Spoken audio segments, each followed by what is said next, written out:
We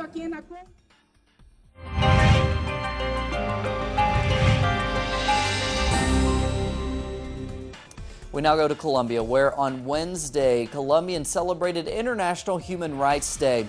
This year, it also marked the restart of the 31st cycle of peace talks between the Colombian government and FARC rebels. Charles Parkinson reports.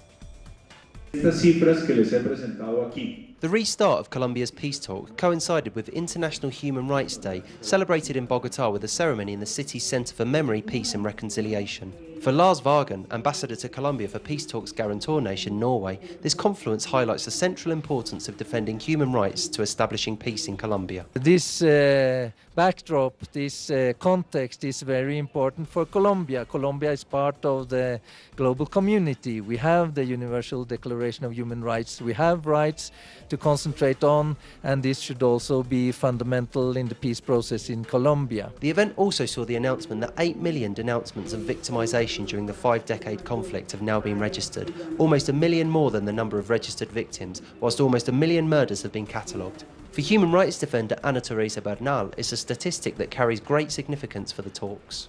It means that the fundamental right of the victims is the right to peace.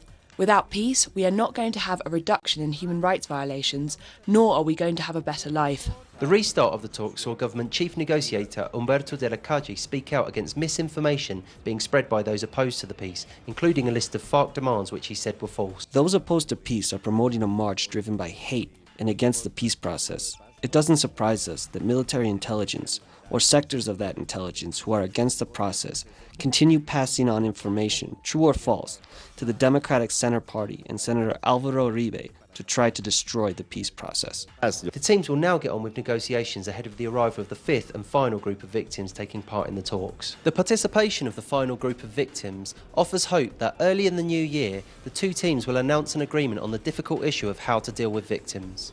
Charles Parkinson, Telesur in Bogotá, Colombia.